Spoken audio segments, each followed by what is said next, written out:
Good afternoon, ladies and gentlemen. Welcome back to our lectures on human rights and media tracking. So let's pursue our lectures. So today, or this afternoon's lecture is entitled Introduction to Media Tracking and Human Rights.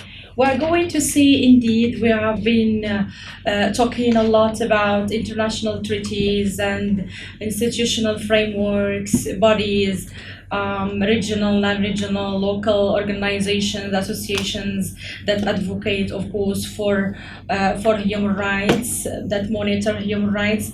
But today we're going to see some tools that help advocating, monitoring, and tracking human rights processes. And one of those tools is media. We're going to see how the media plays a pivotal role either in tracking human rights abuses and transgressions or tracking human rights development and refinement. So these are the things that we are going to cover. And at the same time, we are going to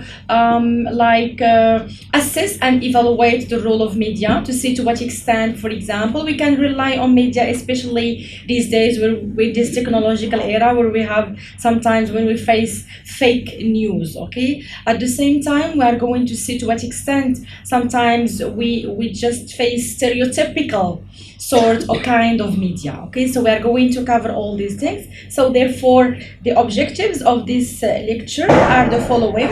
Number one, to understand how media influences human rights perceptions and actions, to explore methods for tracking human rights issues in the media, to identify challenges in accurate and ethical human rights reporting. So these are the objectives of the lectures of this lecture that we are going to cover. So of course, as I might say today, this topic is very debatable and is very controversial, especially when we talk about the role of media especially in human rights tracking. This is a very sensitive topic. Why? Because we face that media plays very sometimes different rules. Sometimes it is filled with stereotypical images, misrepresentations of the fact. Sometimes it is really a very reliable means on which we can rely. Why? Because it can, for example, enhance human rights. It can monitor human rights. It can protect human rights. And at the same time, we can rely on media sometimes because it's like a means that we can rely upon it to track human rights abuses and violations.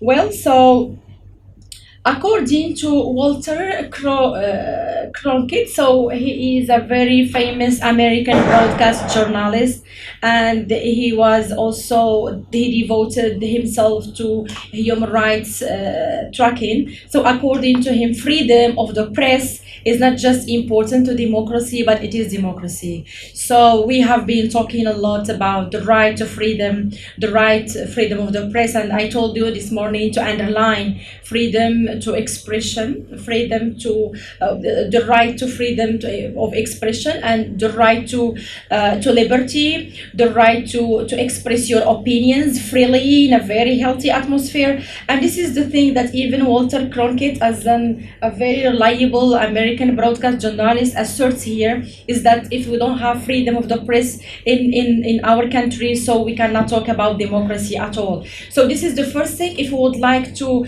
really talk about the role of mass media, we should first of all have a democratic or live in a democratic state in order to talk about because if we don't give the press freedom, if the press doesn't enjoy, for example, this right to freedom of expression, so journalists cannot perform their job well, and they cannot track human rights abuses and violations. According to Mary Robinson, and Mary Robinson was a former United Nations High Commissioner for Human Rights. So Mary says that media coverage can play a significant role in shaping the perception of human rights issues and in influencing the actions of governments and international bodies. So Mary here summarizes, grosso modo, the role of media. So media coverage can play a significant role in shaping the perception of human rights. So of course this is a very it says what this quote, for example, says here is that media plays a very awesome, very seminal role in shaping the perception of human rights, in sensitizing people about their rights, in raising awareness, raising human beings' consciousness about their rights. And this is something thanks to mass media. But at the same time, we talk about the advantages of mass media, but sometimes we can even talk about the disadvantages and how we can evaluate, how can we rely on media sometimes, and how can we filter even the information that we see from the mass media. So we should filter. We shouldn't consume everything, for example, that even we read in newspapers or then we watching on television or we listen on the radio, but we should filter all the information that we get in order to seek the truth.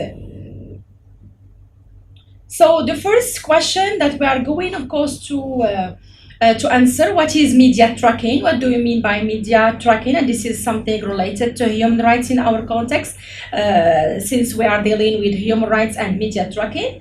At the same time, we will ask this question: why does media tracking matter? Why does it matter? Why is it very important when we talk about human rights, we talk about media? Sometimes we feel that those media tracking and human rights, they are intertwined, they are amalgamated. We cannot separate them. Why? Because one serves the other. How?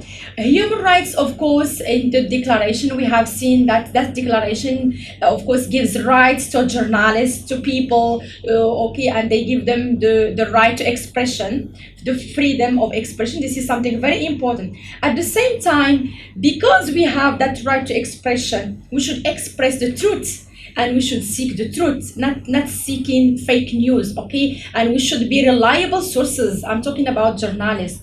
If you are a journalist, so please, you should seek the truth and only the truth in order to broadcast to people very true information. Of course, media has many rules, and this is the thing that we are going to see. So sometimes it is about monitoring, refers to tracking, analyzing, and measuring various media channels. And these channels can include like traditional media, like newspapers, sometimes like magazines, radio, television, digital media, even web-based application, which is where most of us spend our time. Okay, so this is it. This is what we have today: digital media, analyzing data. So this is monitoring. Also, there is analyzing data. We mean by the analyzing data from these sources, it enables us, or it enables you to understand everything from public perception to the growing trends in your industry. At the same time, there is measuring. So you measure, and this is something very important. You balance. You should measure. You should filter all the information, all pieces of information that come from mass media. So this is the thing that we should pay attention to, is that we should analyze, monitor, and measure. The role of media in human rights, and this is something very important. Media outlets, of course, help raise public awareness. So this is something very important. So awareness and consciousness. So this is the first rule that we can speak about when it concerns the role of media in human rights. So media outlets help raise public awareness about human rights abuses, for example, highlighting issues like discrimination, like violence, poverty, and environmental degradation that impacts people's rights. So this is what we mean by awareness and consciousness. At the same time, for example, news coverage of global movements such as Me Too movement has amplified discussions on gender-based violence and harassment, encouraging many countries, for example, to reconsider policies and protective laws. So these are some movements, for example, or that sensitize people about women's rights. Also, when we talk about media, we talk about advancing information and accountability. So accountability, this is something very important. Through investigative reporting, journalists often reveal corruption, torture, illegal detention, illegal immigration, and other human rights violations, prompting accountability measures and legal actions. And this is something also that we can speak about when we deal with the role of media in human rights. Also, there is another role of human rights, and this is the thing that may be very relevant to us. We were talking about how we can implement human rights, how we can render them into action, and how we can seek them in reality, how they can be real, not just words on paper, not just ink on paper. So media can help us, of course, take action, and can help us sensitize, can help people be aware of their rights, and at the same time can help mobilization and advocacy for rights. And so the media gives voice to vulnerable people, marginalized people, be they women, be they children, be they people with disabilities. Why? How media, for example, reaches to those people by sharing their stories, bringing their struggles to light, but by making them visible. And this is something very important. Sometimes we can trace human rights abuses, transgressions in many parts in the world, but those human rights violations, they are invisible, and we cannot even know them. We cannot know that in that very particular place, for example, so people are suffering from starvation or from slavery, for example. But thanks to media, for example, thanks to mass media in general, so we can know about those people, and media can play that role of making those people who suffer, it can make them visible to the public. Okay. So this is the role of mass media of media in general. So it's awareness and consciousness, information and accountability, advocacy and mobilization. This is something very, very important that we can, for example, trace while dealing with the issue of media. Well, types of media, of course, today we can talk about a lot of types. Social media, digital media, like virtual media, also mass media, print media. So we have a lot, but I have summarized the types of media in three major elements: digital social media, traditional print media, and alternative media. So digital media is very accessible to us, of course, via the internet, and via artificial intelligence also. It allows us for interactivity with people all over the world, which is very distinct from traditional media forms. It has an expansive global reach and provides real-time updates. This type of media also enables us and enables content to be highly shareable, like Facebook, Twitter, Instagram. Okay, so this is a very digital social media, but it's very fast in disseminating information, in disseminating news, in sharing stories. It's the most rapid, sort of media. Social media also, like what I have said, Twitter or Facebook, for example. So they allow users to create, share, discuss many contents, and create even blogs, websites. So all these things. So they are very specialized in disseminating information on various topics and in diverse contexts.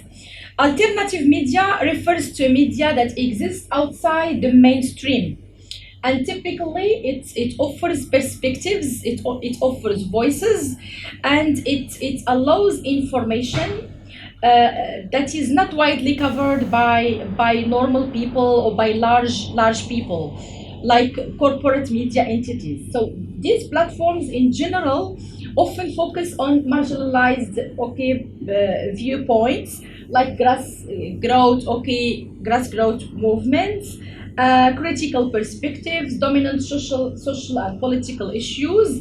So for example, you have many independent news websites and blogs like Counterpunch, like Independent Journalist blog. So these are all sorts of alternative media. So this is very important indeed to know the types of the media, because while analyzing, monitoring and measuring media, so you should know what type of media are you concerned with. Okay, so to know how to analyze, how to measure, and how to monitor. So these types of media, so they are very visible in democratic, of course, societies, and they have the role of advancing the democracy or the spectrum of democracy all over the world. And at the same time they advance, of course, human rights. Now let's see what are the techniques and the methods that this media, for example, uses in order to track human rights. So media tracking techniques and methods.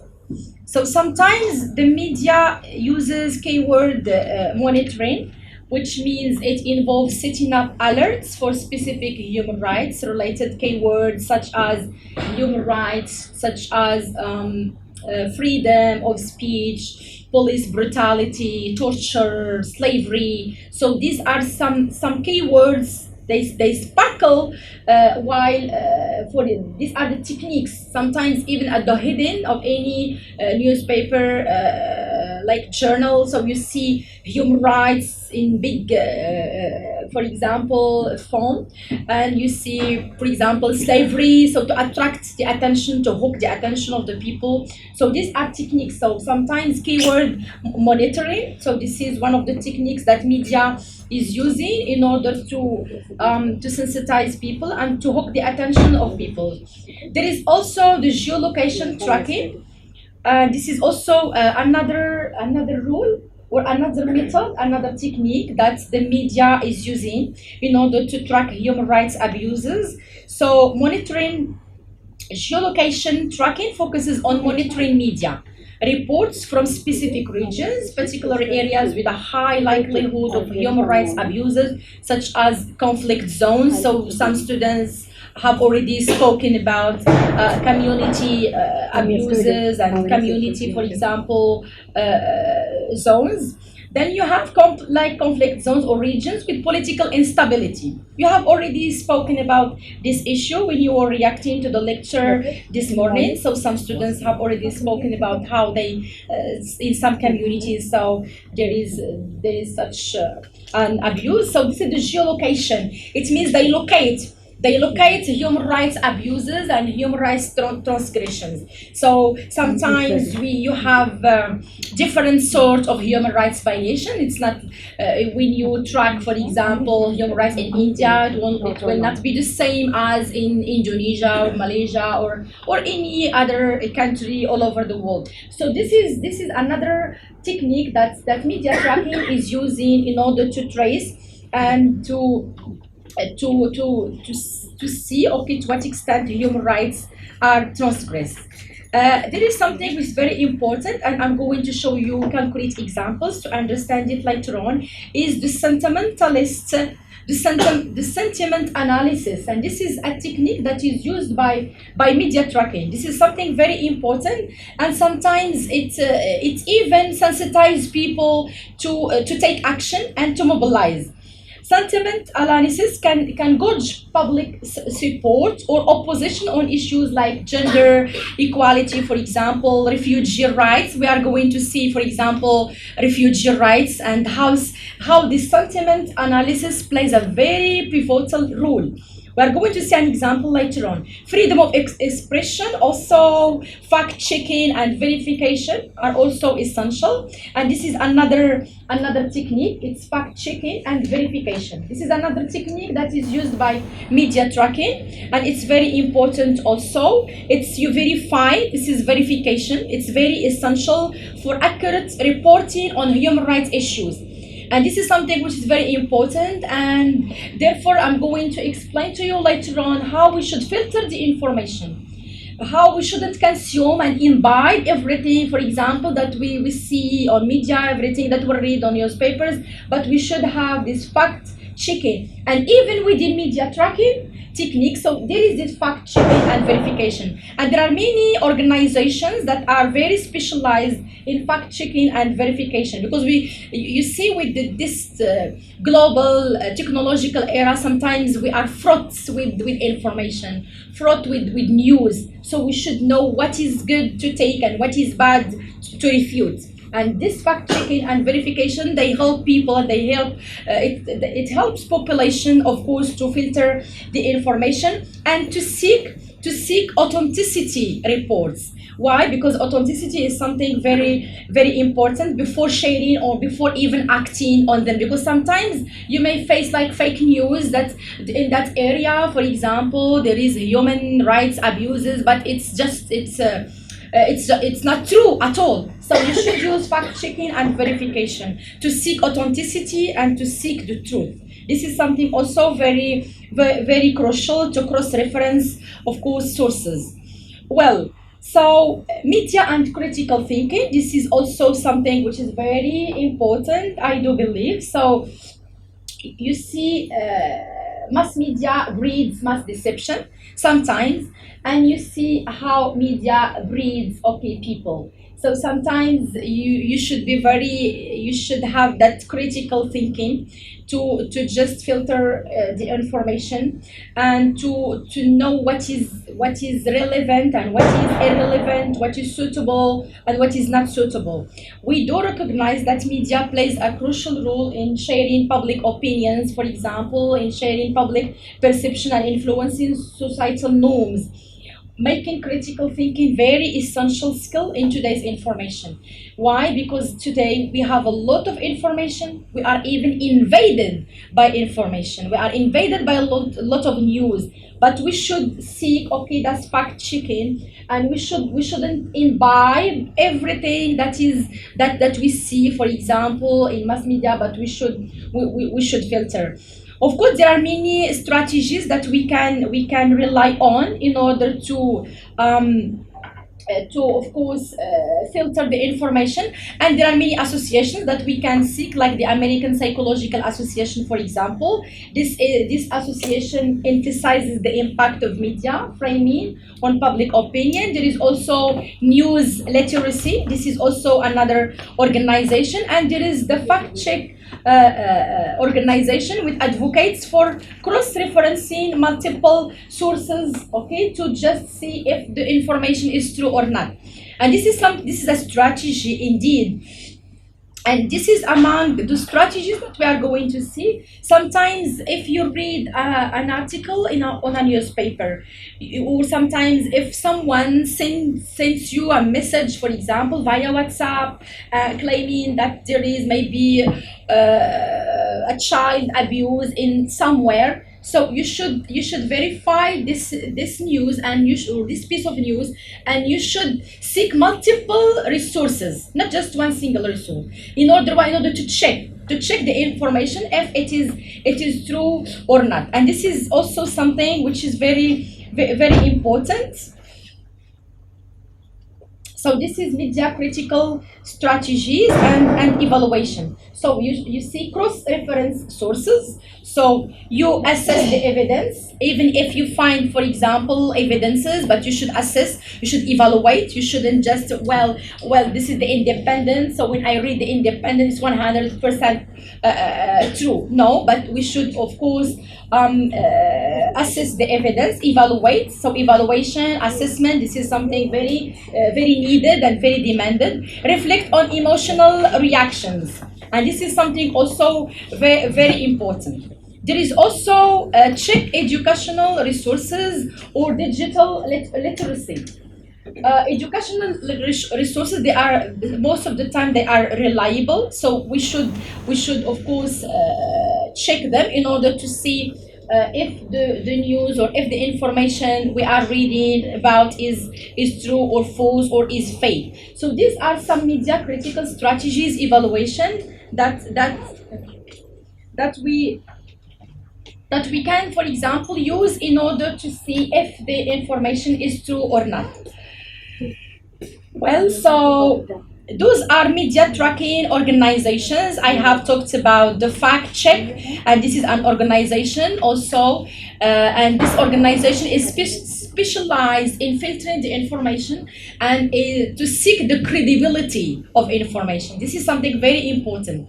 We should, and this is the fact check. This is the website. Then you can consult later on. There is also the American Psychological Association, also for fact checking. It's very important. And the other website is the website of the news literacy. Also, these organizations, they are very important in order to seek the credibility, or to know if that source what you have read, for example, is it credible or not. And in order to even to keep that media rule very sacred, because most of the people, they rely on media. Okay, because sometimes you cannot travel everywhere, you cannot see everywhere concretely, but you rely on media, you rely on social media to see what is happening on in the world. But of course, you should seek the right media, and you should know how to evaluate and filter the information. We have like a case study to know the role of sentiment analysis, and how to get acquainted with how media attempts, and sometimes successfully attempts, to mobilize other countries, sometimes even to change some laws. And this is the impact and the influence of media. This is why media is very important. But we are talking about the credibility. This is the credible lens of media. This is something very important. So I will show you here like this picture.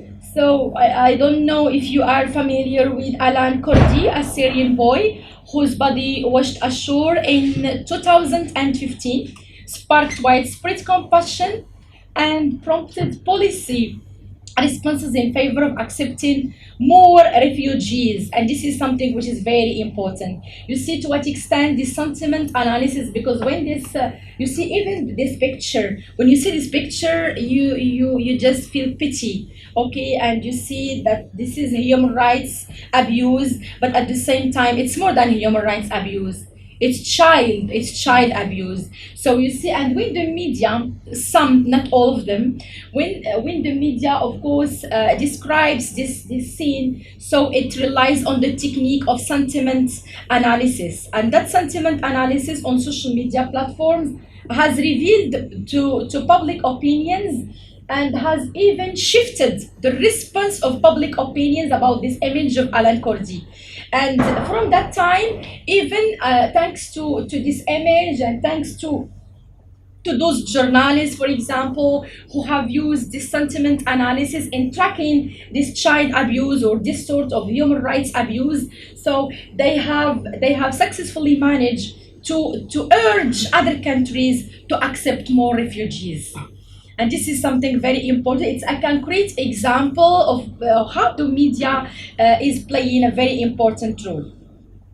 So I think this is what we can, for example, grosso modo, say about media tracking and the techniques of media tracking, the role of media tracking, and this is something very important.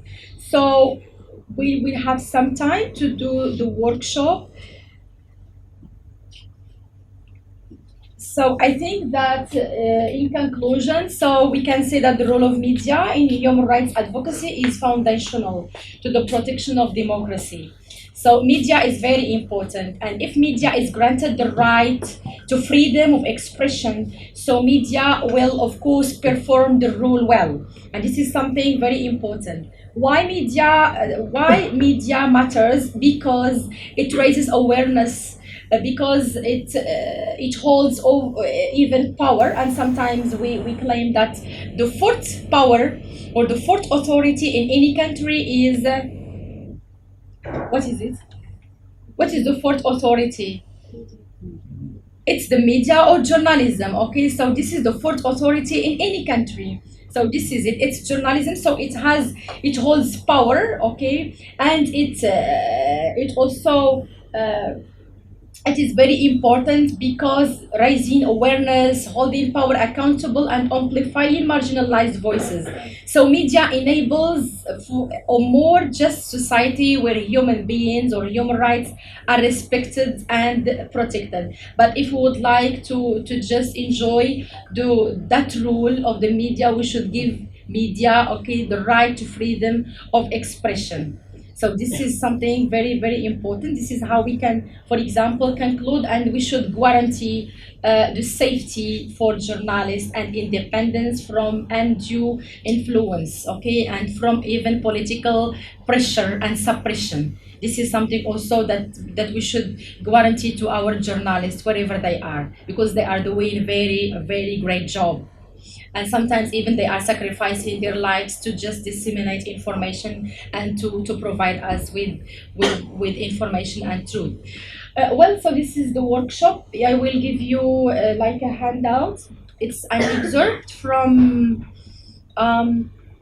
from the Independent, and it's very new. This journal is very new. This is a newspaper. It's just published on Tuesday, the 22nd of October, 2024.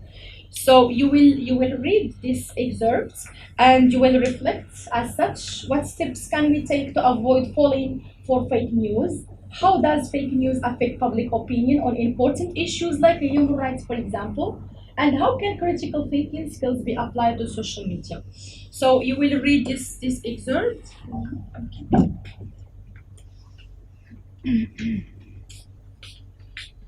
So you read it and try to just reflect upon these questions, okay?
Have you finished reading the article?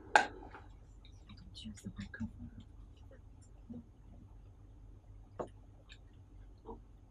I would like to be near. It's fine. You can use the wireless. It's fine. Use the wireless.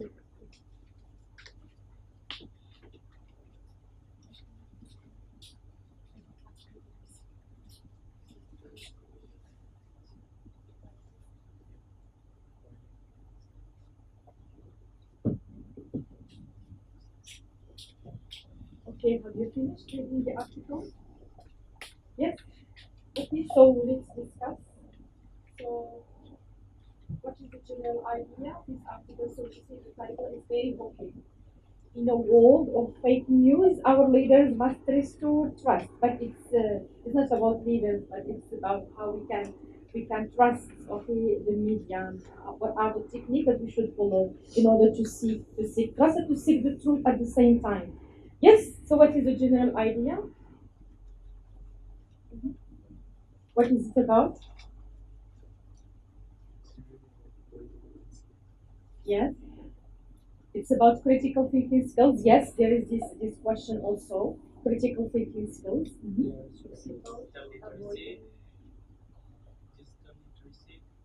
Yes. Media literacy. Yes, very good. Yes, it's about media literacy. Yes.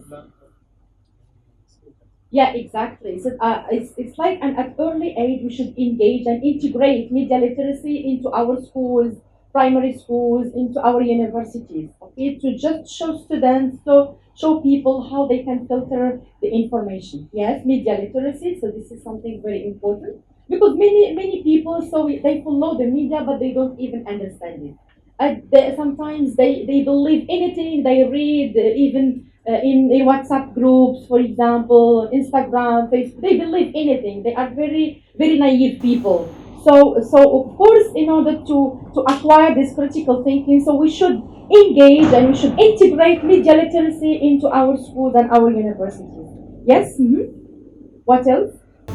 Yes, Miss. Basically, the importance of fact checking Good. any sort of information that we consume from social media Yes. or other sorts of media. Yeah, exactly. Yes. Also, I'd also shed some light into the Indian context of what fake news is for us. Yes. Considering we have had successful democratic elections in this country, Yeah. during those times, there has been numerous incidents where various sorts of WhatsApp forwards have come out, from which we have also developed this concept of WhatsApp University Yes. for this Good. particular breed of people that blindly believe what they see or read on Yeah, WhatsApp. this is a very good idea, I think. Yes. Yes. Yes. So I'd like to shed light on that. Yes, concept thank as you well. very much. Yes, thank you. Yes, what else? Yes, sir. Yes. And you? Yes, just tell us what have you maybe read and what have you benefited from? Yeah, I Yes. got the idea how like people are changing their mind regarding politics. Regarding politics? Politics. Yes. The government, how they see now. Mhm. When these all are not there, like it was little bit trustworthy, but Yes. now we can't trust them.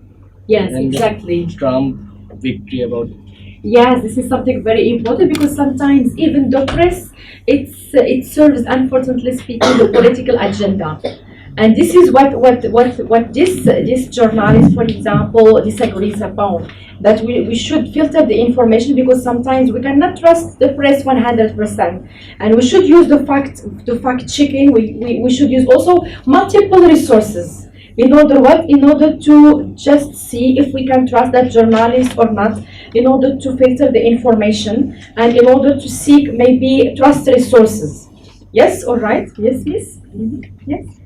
Also like media literacy, when we talk about media literacy, it's all also about how can we distinguish between news, what is a news and a propaganda. Yeah. Right. Yeah. Very good. Because Yes. most of the news media or any media we consume in a daily basis, Yeah. like it's more often propaganda rather than giving facts or information out to the public. Yeah, exactly. But we should know there is a sort of media which we can trust, okay? Why not? But we should know it. And there is a sort of media, of course, that serves the political propaganda, the political agenda. And this is why we are reading here. So I think that this journalist is proposing some strategies that we can seek in order to filter the information and or the misinformation, to know that this is misinformation and to know this is the true information. So what are the techniques that this journalist, for example, proposes? It's here. Verifying, cross checking, like Yes. What else? So it's nearly at the end. Okay. Yeah, okay. He claims that fortunately there are steps we can take to support the flow of factual and accurate information. So of course there is dissemination of this dissemination of news. Okay, we cannot stop it. It's a really a fluid flow of news and of information. But at least there are some strategies that we can see. Okay, and this is what this journalist proposes. Yes, like what? Good. So we should be endowed with critical thinking skills. This is something very important. Yes, what else? Mhm.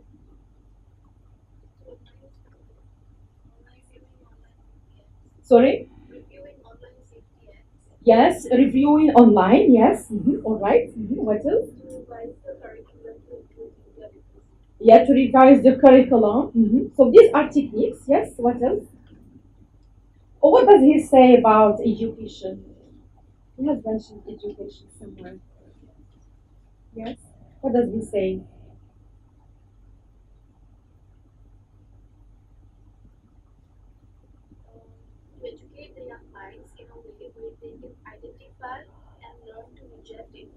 Exactly. So he claims that the education system must play a key role in equipping young people with critical thinking skills that will allow them to identify and reject misinformation. Revamping the curriculum to include media literacy will help create a generation of well informed citizens who can discern fact from fiction. So you see, discern fact from fiction. Additionally, a review of the Online Safety Act is necessary to ensure that it adequately addresses the challenges posed by today's digital environment. So we see, so these are some techniques and some strategy that is suggested by this journalist in order, of course, to seek the truth and in order to just avoid getting or being misinformed and misrepresented. So this is something which is very important, and this is what this journalist suggests. So, in your opinion, for example, how can critical thinking skills be applied to social media? So let's discuss a little bit this issue before ending this lecture. So, what is the role of critical thinking? How can it be very measurable and very effective in analyzing, monitoring, and measuring media?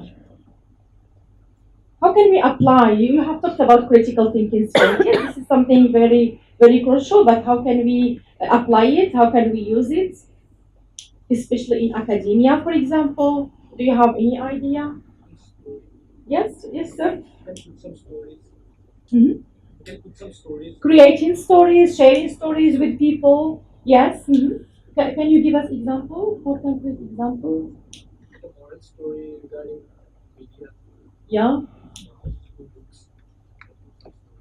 Oh, yeah, this is a very good idea. Yes, maybe in the curriculum, we can, for example, endow the curriculum with some stories about human rights, about media literacy. So this media literacy should be integrated within the curriculum, within the school curriculum. Yes, this is a good idea. Yes, why not? So from scratch, from the very beginning, even children they will have this media literacy. They will get aware of the role of media. Yes, and they will know how to track misinformation and how to know that this information is true. Yes, all right. So this is good. Yes, it means integrating media literacy in like the curriculum. Yes, in the course books, for example. Yes, this is a very good idea. Yes. What else? How can we implement this critical thinking skill?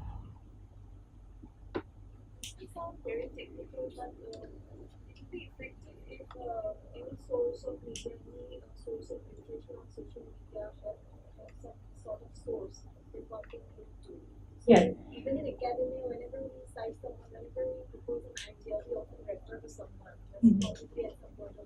Yes.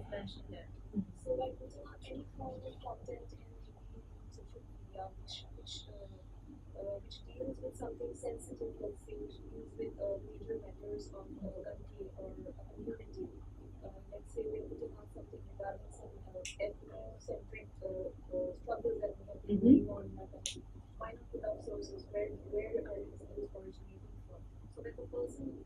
Yes. Yes. Why not? Yes, I think there are organizations, okay, that perform this fact checking, like the American Psychological Association, like the news literacy also. But why not having okay other organizations? Yes, when you have, for example, any broadcast news, so we will have the source maybe under this news is taken from this source. Yes, why not to just have that credibility of the news? Yes, this is also an idea. This is how we can even implement this critical thinking skills. Yes, what else?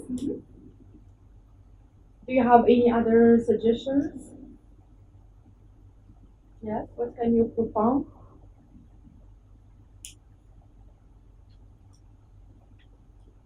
There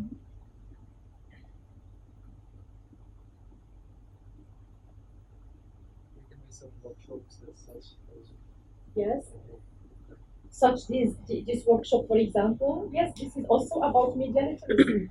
So we are integrating media literacy into academia, and this is something very concrete that we are living now. Now we are very aware that we live in a world where, for example, misinformation is everywhere. So therefore, we are here to learn how to avoid that misinformation and how to get information from reliable, credible sources. Yes, okay. So thank you very much, and thank you for your reaction, your questions, and your answers also. Thank you.